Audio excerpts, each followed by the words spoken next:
There's a moment in this film, there's a point this film reaches where it absolutely lost me.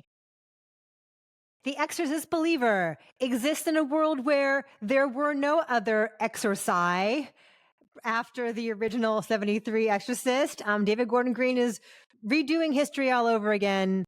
They keep giving him these horror franchises. I don't know why. Alonso, tell us about this movie. Don't be scared. We've met before. Well, we don't know if Exorcist II: The Heretic counts or not, because Ellen Burstyn wasn't in it, so maybe no one's talking about Pazuzu. I don't know. Anyway, that's neither here nor there. What we do know is that, yes, it's been 50 years since the original Exorcist, both on screen and off. We're in Georgia, where two young girls go off into the woods to do some sort of goofy talk to the dead ritual, and they come back with demons in them. One of the girls comes from a very devout Protestant family. The other girl has a single dad who lost his pregnant wife in an earthquake in Haiti and has been raising the kid on his own and is an agnostic and an atheist. But, when your kid gets possessed by the devil, maybe you start believing in things. I don't know. The power of Christ compels him. Yes. Well, the power man Dowd makes this movie work. She plays a nurse and their neighbor, and she hands the single dad, played by Leslie Odom Jr., a book written by one Chris McNeil about her own experiences. He tracks her down. So yes, Ellen Burstyn's back. Can these two adorable little children who are currently contorting and saying the worst things possible be saved? Was this scary? Because I didn't think it was scary. I thought it was kind of grody at times, and there were some startling moments. But the original Exorcist is still today considered one of the most terrifying movies ever made. And when you see it when you're a kid, it definitely sticks with you and haunts you. And nothing has come close ever since. And I think subsequent possession movies are all trying to capture that William Friedkin magic. Yeah. And nothing is going to ever be the cultural phenomenon that The Exorcist was. And this definitely isn't.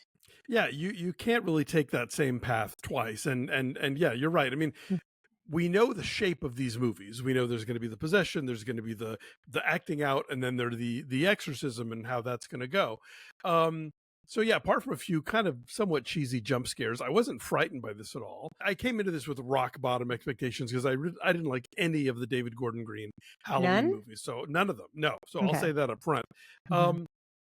I will say that there are a couple of interesting ideas here. First of all, just the presence of Ellen Burstyn and Ann Dowd, I think, really gives this movie oomph that it would not otherwise have. And generally speaking, there's a really great ensemble here. You've got Norbert Leo Butz, who was Leslie Odom Jr., is a Broadway vet. You've got Raphael Sbarge, who's a character actor and now documentary filmmaker for going way back. The woman who plays the healer is like a dancer and performance artist. The woman who plays the mom of the other girl is like a singer. So they put together. It's Jennifer Nettles from Sugarland. Oh, okay. She's a country star. Gotcha. Didn't know that. Anyway, she's good in this. So the cast is great, and they're not given much to do, unfortunately. And the other interesting idea is I've always kind of joked that exorcism movies are Catholic superhero movies because only, the bishop or the Monsignor or the whatever can come sweeping in from the Vatican to save the day. And this one, it's like, well, we have some Catholics, but we've also got some Protestants, and we have this, sort of the healer pagan, lady who's very keyed into the spirit world and stuff. And it's like, okay, well, that's interesting, I guess, but is it enough to make this movie worth seeing? Not really. Yeah. So they're more like the Avengers.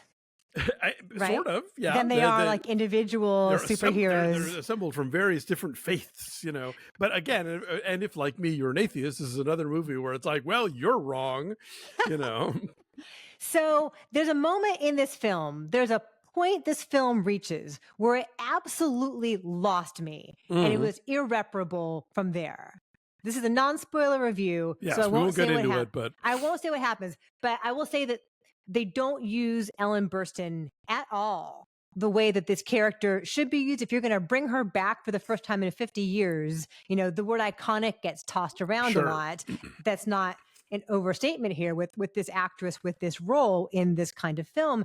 And I do not feel like they use her at all to the fullest potential. They could have, like David Gordon Green does with Jamie Lee Curtis in the Halloween movies. Say what you will about those movies, and I feel like they were diminishing returns, all three of them. They gave her a showcase to be a badass quite often, not always. And so when you see Ellen Burstyn in her coastal grandma chic, in her like ivory colored cardigan hanging out by the coast, it's row wear. Yeah, it's exciting.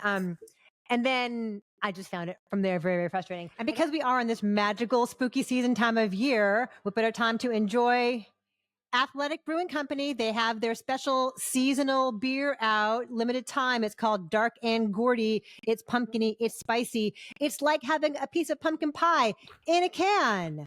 Let's say you're out doing all the autumnal things. You're going apple picking. You're going leaf peeping. You're hay rides, corn mazes. Hay rides and corn mazes. Call for Dark and Gordy beer, because if not now, when? Now is the time. You're watching football with your friends. You're wondering where Taylor Swift is, and you don't want to be drunk. This is a great way to go. Non-alcoholic. Right, it's non-alcoholic. Yes. So if you don't want to be drunk, I know, it's important. I really like their IPA and their golden, but this is a nice addition too. And so we have a deal with them. If you go to our link below and use the code Breakfast All Day, is all cash, Breakfast All Day, you get 10% off of your order. If you order at least $50 worth of Athletic Brewing Company beer, your shipping is free. Check them out. I really enjoy them. So, because if you're sober, the devil can't get you. if you're light on your feet, get behind me, Satan. I there's a whole other discussion to be had of like Satan's methodology. Like, really? Shouldn't you be like taking over powerful people and not making them vomit bile rather than like harassing children? Like, why are they 12-year-old girls always? Why? Yeah, what's the end game here? I don't get it. I get what you're saying about Ellen Burstyn, and I pretty much agree with you. I would say she does get a few moments in before the movie does the thing where it's like, really, movie? Really? But yeah, definitely underused. Yeah, this is such the classic example of like, well, it's IP. Yeah, you'll come because you know the name, and apparently like they spent a buttload of money on this. Like Blumhouse spent something like $400 million to have the rights, crazy. and it's like Blumhouse's whole secret and their whole MO was like lean and mean. We'll do like 1 or 2 locations, and it's going to be like lower budget, and every so often we'll get a get out of it, and it's like, well, now welcome to the big leagues, guys. You've made this very expensive turd.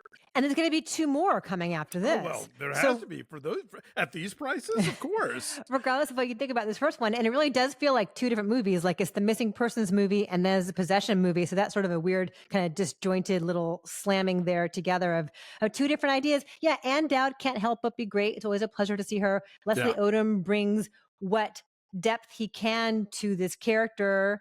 It just all feels like a big shrug. Like, why are we here? Why bother? And I see what you're saying. Like, I guess introduce The Exorcist to a whole new generation that doesn't know it, but go back and watch the original. A 4K just came out, y'all. You could still see the real thing.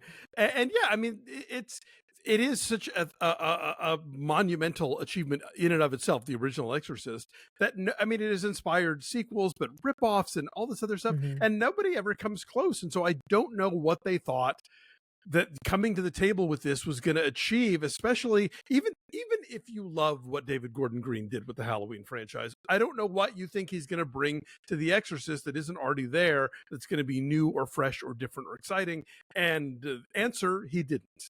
I miss his little indies. I think we said that when we talked about his Halloween movies too. I miss the smaller. Yes. Oh my God. I recently went back and saw my review of Prince Avalanche, and I was like, oh yeah, that guy. What happened to that David Gordon Green? I do miss him. So what's your number?